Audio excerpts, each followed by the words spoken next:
Blessed be, beloved priestesses of the Rose, and welcome to our celestial events and rituals for our Blue Rose Temple with Hathor and Sekhmet.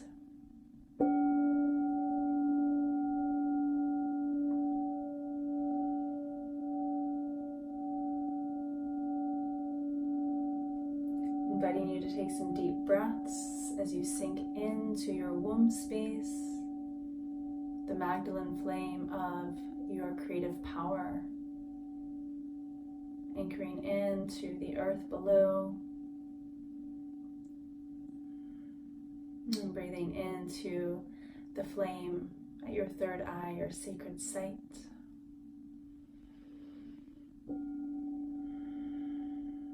And feeling the crown upon your head, your queenly self connected to your sovereignty and your divinity from the celestial realms, and feeling that cascading down of your soul self, the rising up of your primal self to come meet in your temple body, and then at the heart, the flame of truth and love.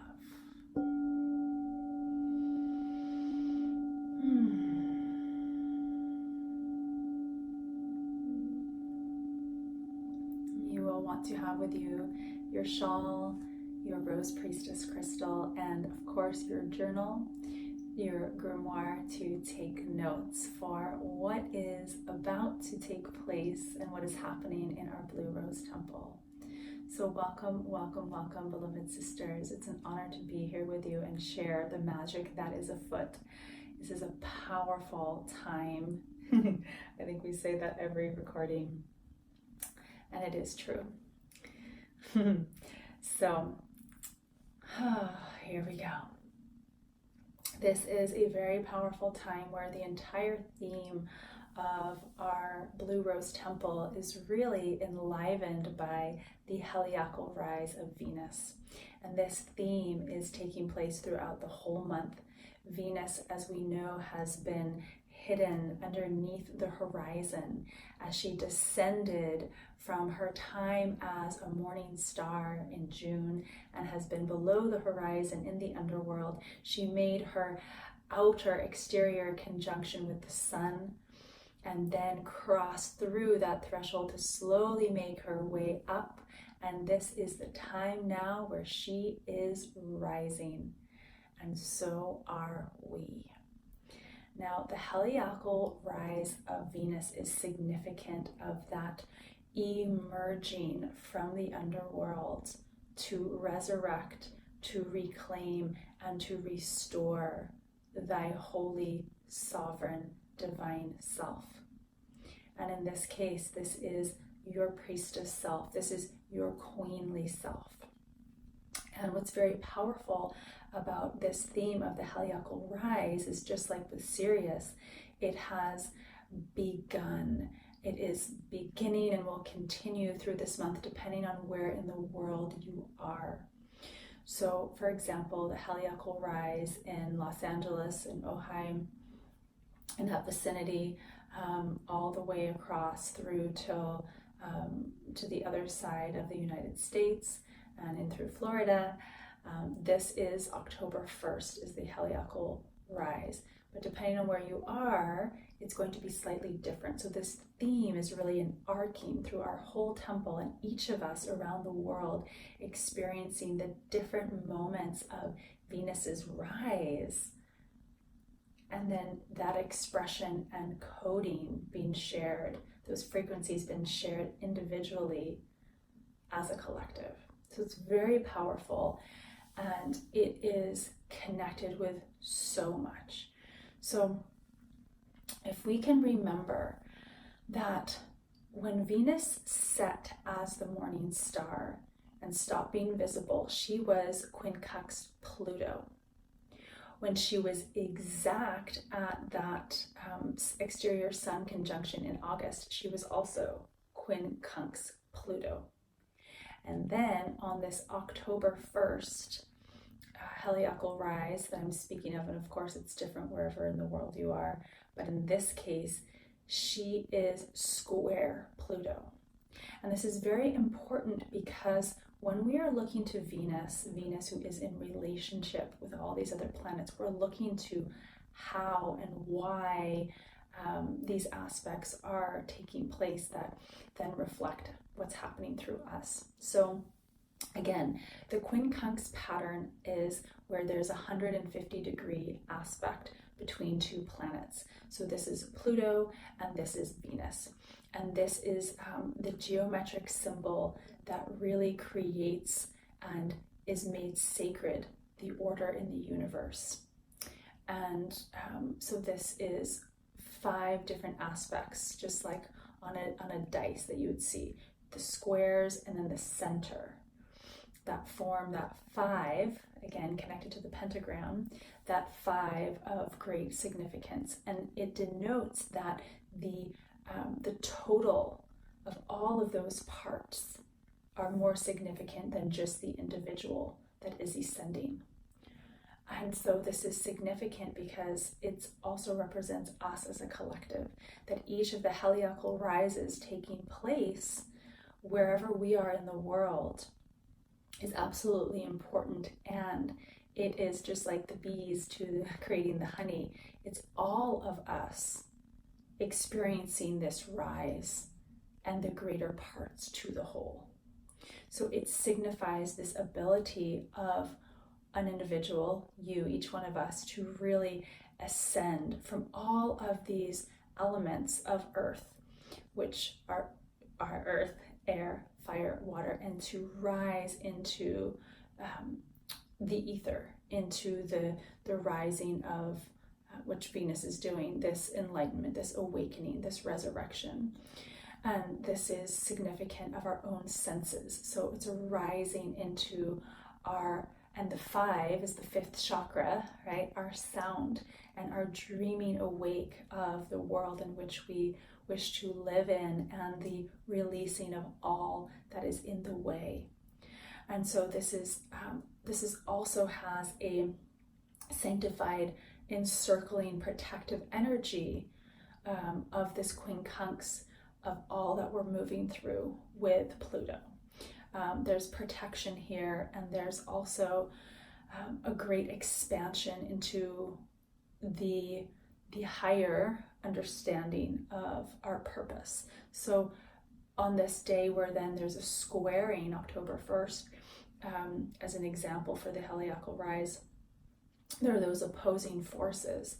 So Pluto, again, this planet of karma and release, and really a removal of all that is in the way for truth to emerge, and then opposing Venus. So it's this opportunity this whole month to free up ancient karmas, to rise and reclaim the power of your dreaming womb, the power of sound in your voice, and how we as a collective dream awake the world as sovereign queens together in sisterhood, with fierceness and with compassion, with our nobility and our strength and our gentleness. So this is the overarching theme throughout the entire Blue Rose Temple, that is also then a banishing of all of the contracts that you have made in other lifetimes to keep silent, to give your power away, and to hide, to be veiled. This is the month, because this is a shorter temple, these 5 weeks, where there's a powerful activation to clear ancient karmas of fear of being seen, fear of being heard, fear of the pain, fear of reliving the pain of the persecution for speaking your truth and for being who you are as a powerful embodiment of the Venusian energies of the goddess, of the priestess. So this is huge. So let's get into the specifics. On September 27th, this is where Venus is quincunxed Neptune. Again, those aspects of protection and harmony, but it's in retrograde. And this is at 7:50 p.m. And just so that you're aware of these energetics, because this is a ritual now. We actually begin ritual space from the 27th, and there's a few parts. This pre-new moon, your new moon, and then your Venus new moon conjunction. Well, it's the new moon in her waxing phase. So there's like a beginning, a middle, and then the end, which is really the forward momentum. So this time on September 27th is because Venus is quincunxed Neptune, which is so Pisces. This is the energetics of the higher heart and the lower heart that come together to really see more clearly where we have been avoiding saying yes to ourselves, because Pisces and Libra both tend to self-sacrifice. So the ritual begins. On this night, please begin a journaling. And this is where you may want to get your dream journal for this entire dreaming time. We have that as one of the priestess tools. That's a journal just for your night dreams, so that you can have this recording to follow the threads through this powerful time of, or really many timelines coming together, so that you can piece these, the symbology and the messages together for the greater message that's coming through for you and for the whole. So on the 27th, you will begin to journal. What does it mean to be a queen in my life right now?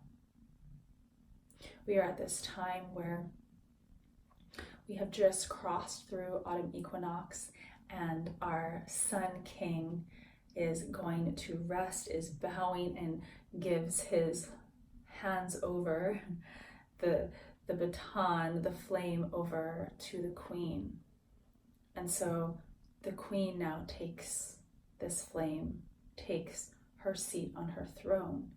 And so we are in this time again where it is a harvesting of the qualities of what we are celebrating and what we are acknowledging about our lives, and what gifts, what lessons are being harvested. So putting that through to the lens of the Queen. What does it mean for you to be a queen in your life right now? And please refer to the Blue Rose evocation for inspiration and really dive deep into this. So this is the night before. Perhaps you want to make a cup of tea, light some candles, and right at your altar space or in bed. And then the next part is the ritual for the new moon in Libra, which is on the 28th of September, and it is at 11:26 a.m. Pacific time. So we see that dark moon energy from the night before, and this is of course Pacific time, and then it's new in the morning. This day also, Venus is still in Libra, and it is sextile Jupiter in Sagittarius.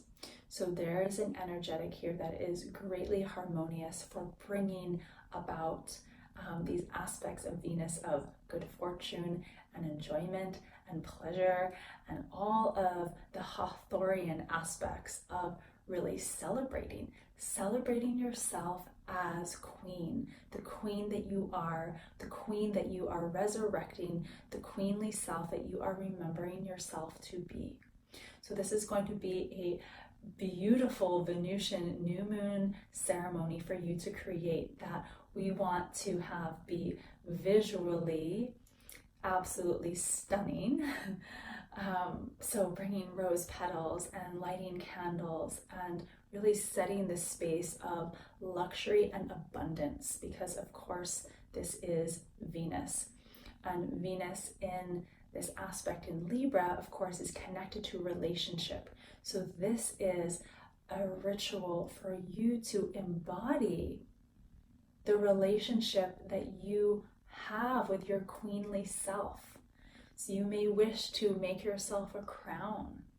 You may wish to bring in music and instruments and song and dance and celebrate what it means for you to be queen from all of your journaling the night before, and to celebrate, to adorn yourself, to adore yourself, bringing out your bath salts or your luxury oils. And really, this is the sacred, queenly, devotional ritual.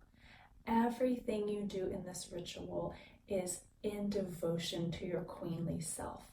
The fierce aspect, your nobility aspect, your gentle aspect, your compassion, your understanding, your structure, your sensuality, being connected to your womb space, and of course, with Hathor, bringing about the sound of your voice and the connection that you have to the stars. So this is really, this embodiment is the planting of the seeds of how you already are and wish to grow into the relationship of your queenly self. And this, of course, is connected to Venus with the rose lineage. And of course, then, because it's in Libra, it becomes your relationship with other eventually. So however you are filling your cup, when you are full, of course, extends out to others. So this is going to be so beautiful. You may want to start to put together a playlist for yourself as well, so that you can dance and move to. It may be a ritual, incorporating in your ritual as well, self-pleasuring, breast massage. You may want to paint your toenails and your fingernails.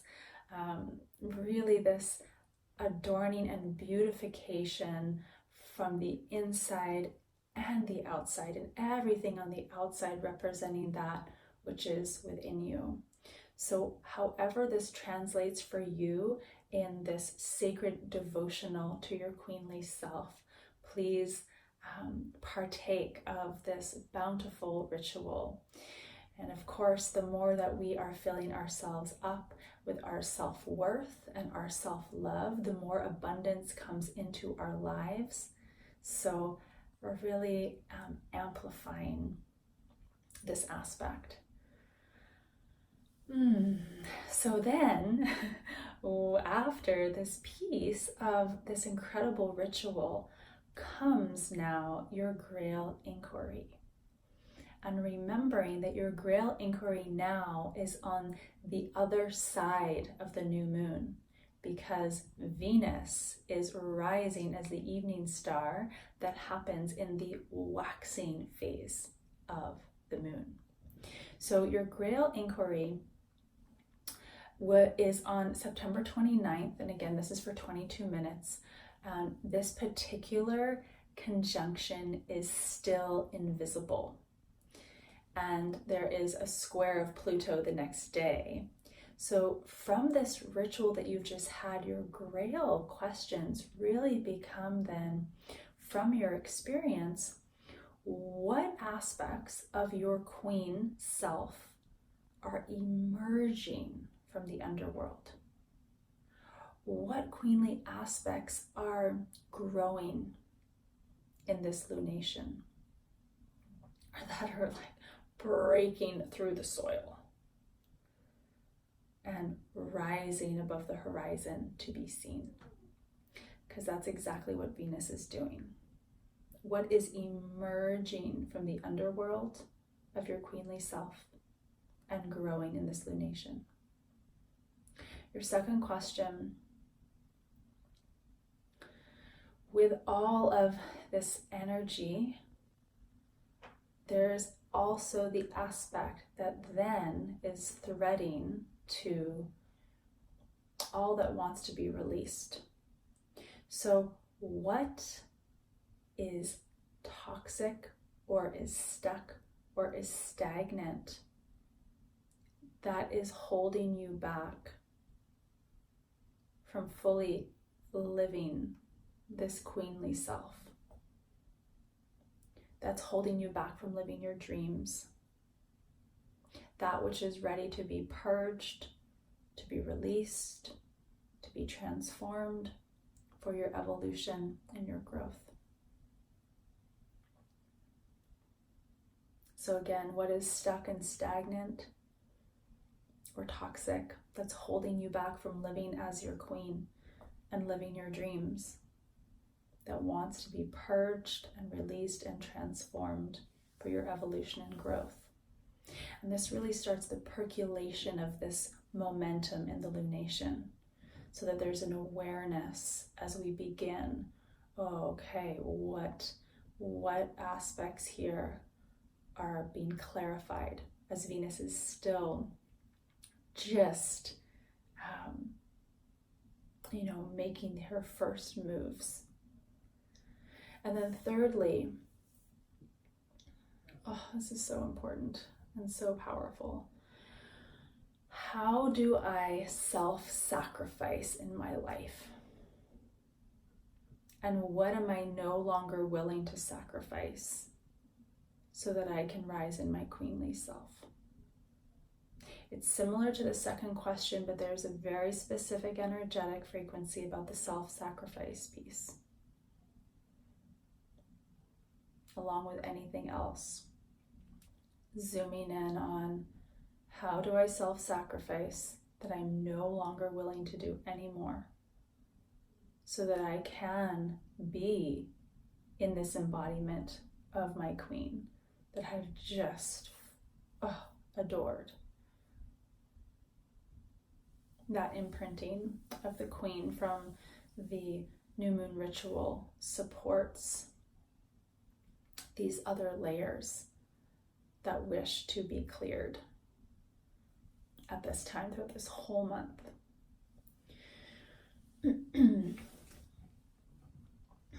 So October 1st, as I was saying, this is where there will be the Heliacal rise as the evening star in Libra, in Ojai, in Los Angeles, in Florida. But this entire energetic is really overarching for our entire time together, which will then be implemented and activated within our goddess transmission and in the priestess embodiment activation. So October 3rd, Venus is in Libra opposing Eris and retrograde, and that's at 12:26 p.m. So this is where some of those Grail questions come in, because it's still connected to this energetic where Eris is this warrioress connected with Sekhmet. This is really connected as well with another aspect where at the same time Pluto again is moving direct. Pluto has been in retrograde, if you can remember, since April 24th in the sign of Capricorn, and is now going direct. And so this is connected to authority, reputation, tradition, rules, structures, career, expectation. The retrograde that we've had and been in with this has revealed deeper themes and truths in regards to all that I just spoke. And it comes to connect at the same time with Eris, who is the warrioress, that in her opposition with Libra is saying, okay, we're shining light on shadow here. What needs to be looked at? What is that toxicity or shadow that no one's looking at, that I'm not looking at, that needs to be looked at? Because the thing is that when you, with this ritual on the new moon, your queenly self, when you amplify this part of you, it makes way for an availability within the consciousness, your consciousness with being loved and adored by self. It brings up so much. And part of what will take place then is seeing, okay, what do I need to look at now from all of that light being shown in this lunation? What needs to be looked at? What is being hidden? What, we're looking at it this way. Libra likes to keep the peace and has this tendency to avoid conflict. And Eris is goddess of confrontation, the warrior us. So there's no more sweeping things under the rug. Eris is like, that is not going to happen. It is time to begin this merging of Hathor and Sekhmet, which are the healthy expressions of anger and rage for what no longer serves you, so that you can be living in the frequency and embodiment of your queenly self. So that energy is strong on the 3rd, which will be the day of our mystical curriculum. And then on the 8th, Venus moves into Scorpio. So actually just backing up for a minute, that 3rd, that energetic will be happening. You'll be having the goddess transmission within that time. So there's nothing in this moment I want to say you need to do for that. It's that you will be experiencing that in the goddess transmission when you listen to it in that window of time. Because it'll be coming out on the 9th, and that whole energetic will go until then, along with this, which is that on October 8th, Venus moves from the sign of Libra into Scorpio. And if you can remember that Venus's ruling sign, she rules both Taurus and Libra. And of course, Libra being about relationship, valuing the balance of self and other, this giving and taking. The shadow also is a focus on the we and not the self. And so this aspect shows in this, this threading of where we're out of balance if we're focusing too much on self or if we're focusing too much on other. This now changes where Venus goes deep and down into the waters of Scorpio, which is ruled by none other than Pluto. So Pluto is everywhere with Venus right now. Their connection is so strong and is exactly this aspect of Hathor and Sekhmet coming together.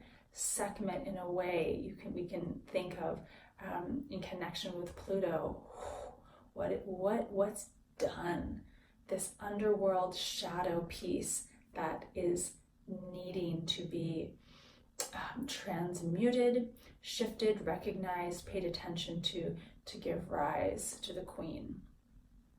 So when Venus then goes into Scorpio,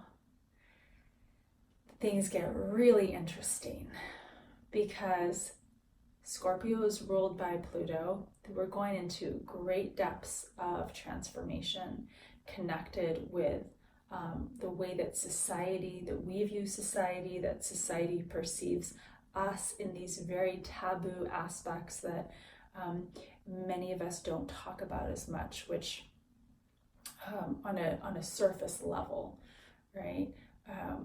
Generally in society about aspects of control and power and death and money. And these are things that, even though they're not so much talked about, our culture can be either obsessed with them or greatly afraid of them. And so when Venus moves into Scorpio in this way, we get to take this next deep dive into the waters of our sensual selves, our primal waters of our sexuality, of our rage, of what it means to come into right relationship with power as the queen, uniting our fierceness with our gentleness. So this is where that energetic turns. A couple days later, there is on 10-10. So the double 10, completion, doubled. And then this is for the numerology. And then 1-1, which is that 11. And then that becomes the 2. So there's this powerful numerology on 10-10 with Venus, quincunx again, Chiron retrograde, 8:31 p.m. Pacific. This, again, is this waking up of our values. Our values as queen. How do we serve in the world? Our relationships. The relationships that aren't working. The relationships that are. The Venus connected with Chiron, it's showing us the wounds that are running us, that we have to face and that we have to deal with so we can move forward. And then on the 12th, just before the full moon, we have, we have Venus then opposing Uranus. And this shows us what we're holding on to and what we need to let go of. So all this energy is stirring and then building to our full moon in Aries. And this is on October 13th. And so this becomes a very powerful ritual time with all of this energy now that you know that is happening. This full moon is Aries, and there's the aspect that's very fascinating here, because here we have the full moon in Aries, and Aries is all about me and the I and initiation and Mars, but it's in the sign of the moon, the feminine. Then we have the sun, which is masculine, in Libra, which is the we and the all.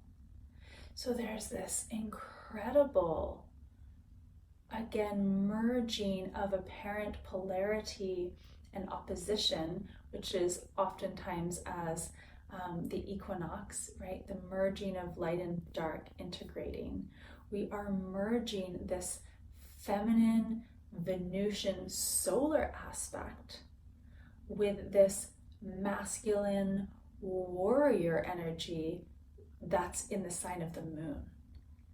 So all of this apparent contradictory energy is coming to be illuminated, this Venusian Mars energy. And this is where we get to really allow for that energy to show us, oh yes, how can I merge and integrate as this Hathor aspect of joy and sensuality and birthing of truth, standing at the thresholds of creation,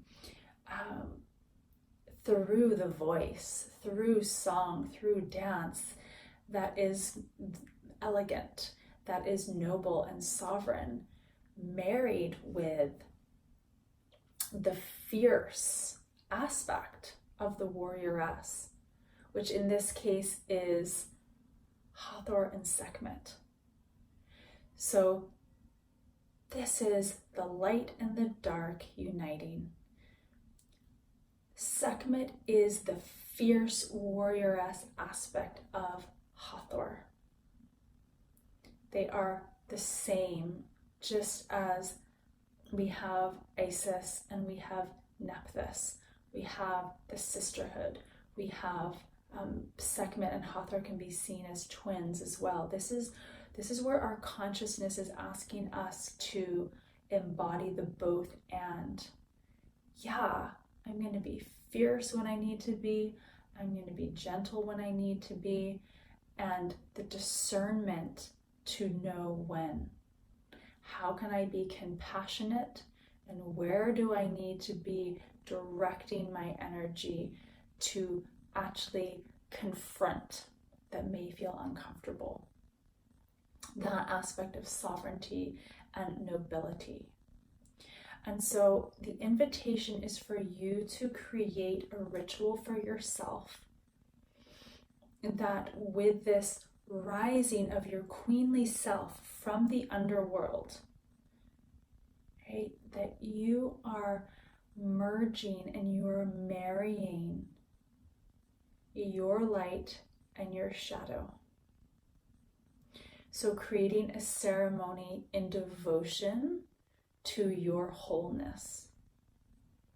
These apparent, seemingly opposite or polarized energies that really make up the dynamic energy of the queen. She who is connected to her people. She is who is connected to the stars. In communion, in sovereignty. The queen who is not isolated and removed and sitting alone on her throne.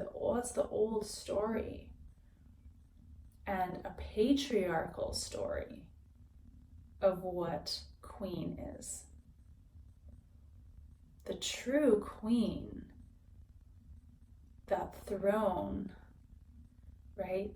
That is a sitting in communion with other thrones, other queens, in circle.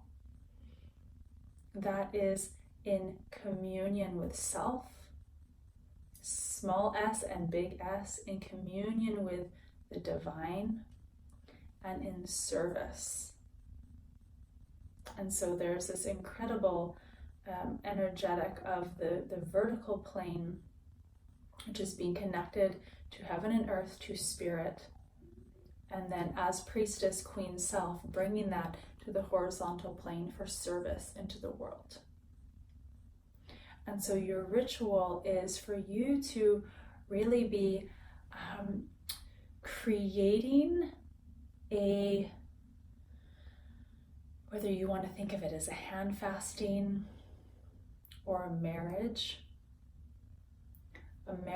to the light and the dark, a marriage to the fierce and the gentle part of yourself, your wholeness. Because the shadow is needed for the light.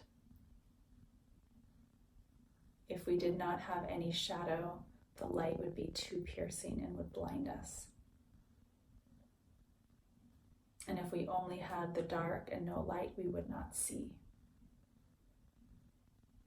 And so this full moon in Aries is an initiation into the relationship that you have with yourself as queen, and initiating a ceremonial act to marry those parts of yourself, so that you are not casting away or exiling your dark. You may wish to write a love letter to yourself. You may wish to write vows of this specific aspect to yourself. This very powerful way of love that is directive and fierce and strong and ignites and moves energy, and that which is about relationship to your sacred service in the world. So this can look a few different ways. It may be that you are literally doing a hand fasting ritual with the blue ribbon. It could be that you're ready for a piece of jewelry, perhaps one that is blue, one that is light, one that is dark.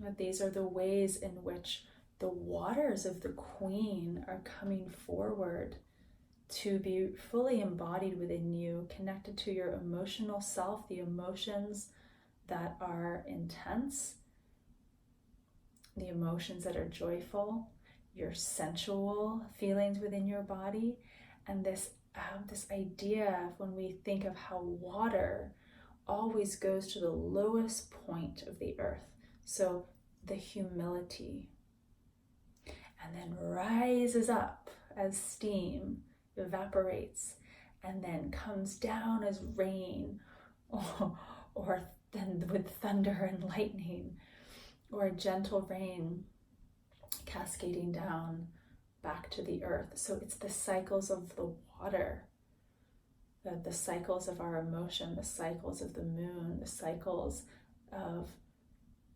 that make up being the full expression of your wholeness with all these expressions as Queen. So think of what that would be for you. What does that mean to marry those aspects of self?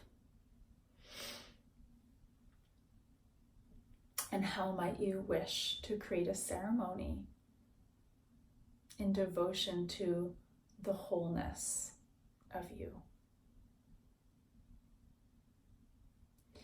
And it's so important, sisters, because this is truly where we're on the threshold and the front lines of consciousness at this time, in the rise of the divine feminine and the rise of Venus, to truly wield your power, true power, into the world as Queen.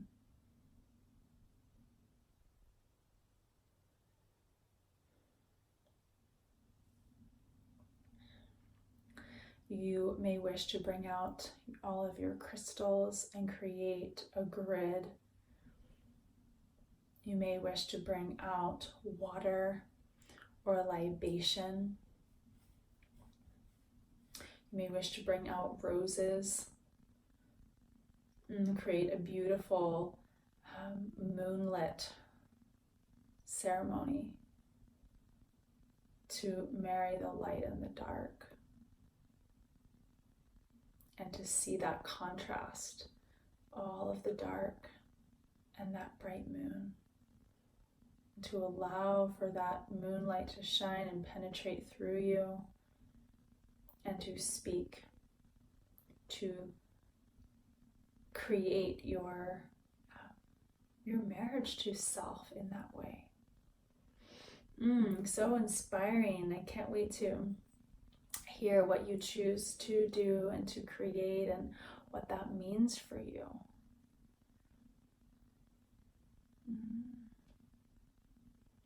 Your full queenly self.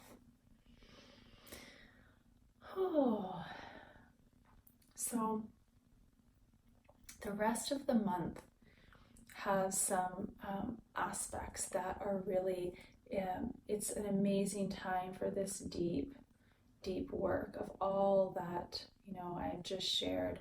And it truly is a theme of being very intimate with self. So deepening into your self-love and your self-worth that opens up the rise to your queenly self, to your abundance, to these very physical aspects of Queen as well, of abundance on the earth plane, money, to support your mission in this life, to support why you are here and your deservability for that exchange. And that is Hathor. That is the exuberance and the beauty. That is this exchange, this symbiotic relationship with your sacred service, coming from a place of devotion, which is your queen.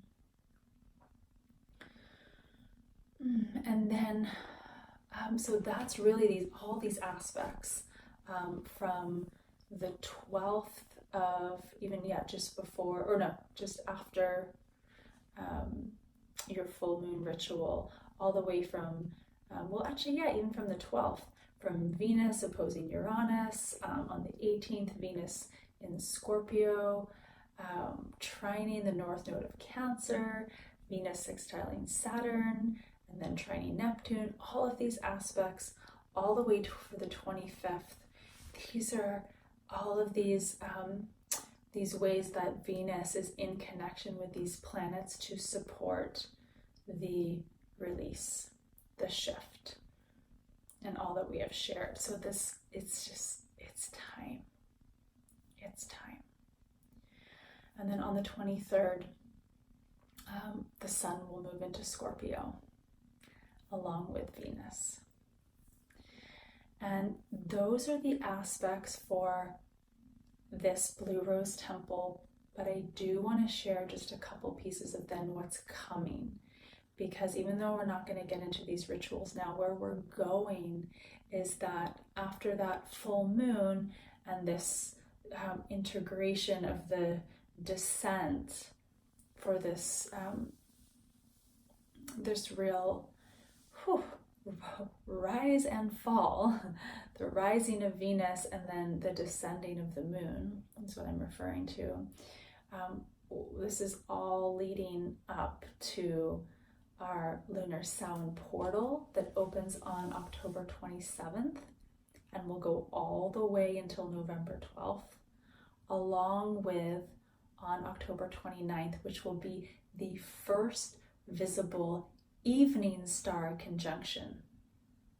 Venus and the moon, the first visible as the evening star. So the Heliacal rise is seeing Venus. But for all of us, no matter where we are in the world, together we will be seeing on October 29th, this Venus-Moon conjunction as the evening star, the first time. So there's going to be a very powerful and beautiful ritual for that we're not going to share here, because that's actually in the Blue Rose Temple, or in the Black Rose Temple with Morgana, but we can see that this is where we're headed to, because this is a shorter temple, because of the alignments of the celestial events. So the 27th is our next new moon, and it is that which opens Samhain. So it's a long Samhain portal this year. It is from October 27th all the way until November 12th. So on the 27th, we're going to have our High Holy Day call together. And then we will also share with you on the call a follow-up ritual for you to do that evening on your own as the Samhain portal opens. And then, of course, we will share more about that for then the ritual that's also going to come for the 29th. And that's where we transfer over from the blue to the black rose. So, a lot. And so deeply grateful and so powerful. And so Amaya and I are extending great, great blessings to you, beloved sisters, in this powerful inquiry of what it means to be queen, and to rise in that truth along with releasing all that is ready from all timelines, spaces, and dimensions to be transformed, repaired, purged, released, and a true banishing of the contracts that you have made in the past to give your power away. The bells are ringing. To give your voice away, to go into hiding. And so it's a powerful time where the energetics of Hathor are here to uplift and to remind and amplify the truth that is within you, to support, and I say support, or the truth within you of your beauty, of celebration, of your sensuality, of your worth, of your magnetism, of loving, joyful, sensual part of you that makes the way of the deep work that much easier, because we're being held.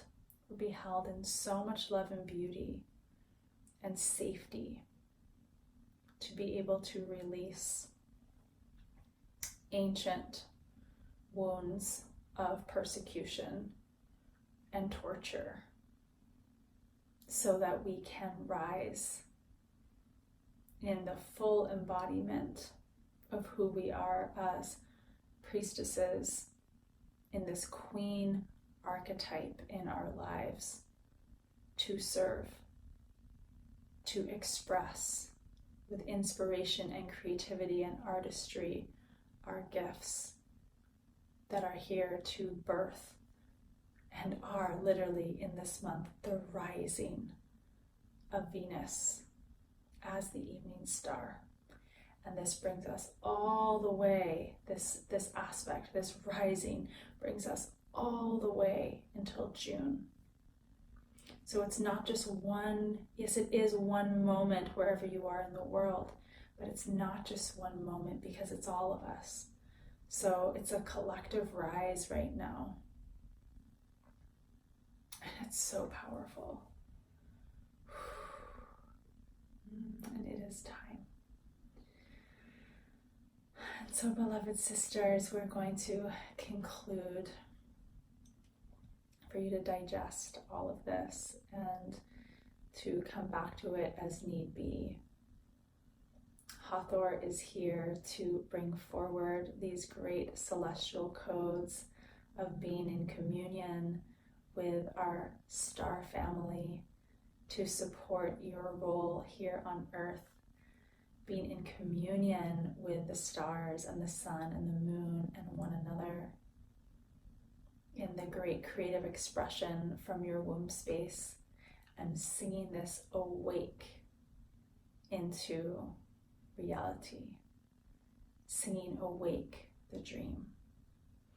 And something else that just came forward actually is during that full moon ritual, bringing song, bringing your voice in your sacred vow of uniting your light and shadow, your Sekhmet self, your Hathor self, bringing in the sounds and the tones and the embodiment of that is really important, because it's so much more than just the logical mind.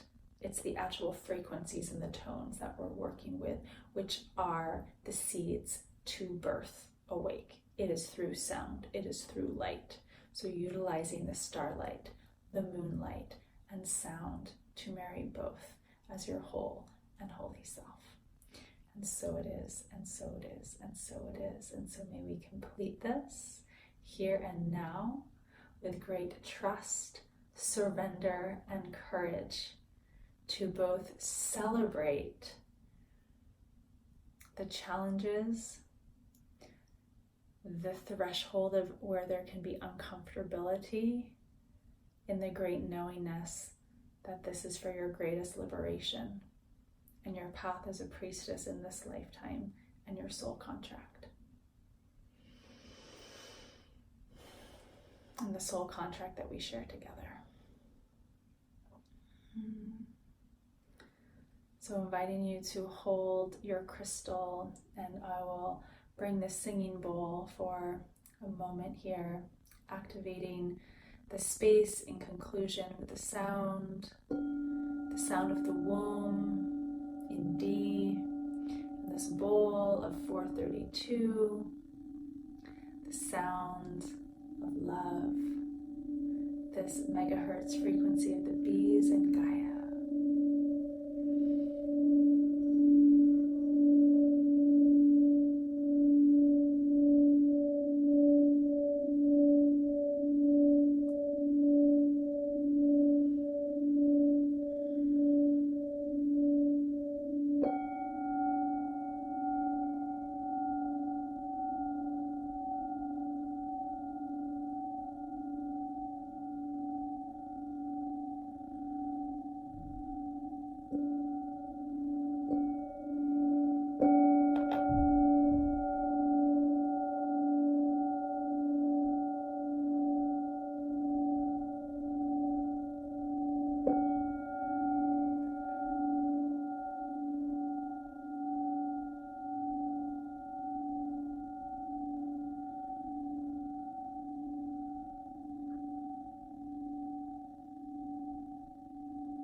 blessings to you as we journey into the dreaming womb, the rising of Venus. So much love.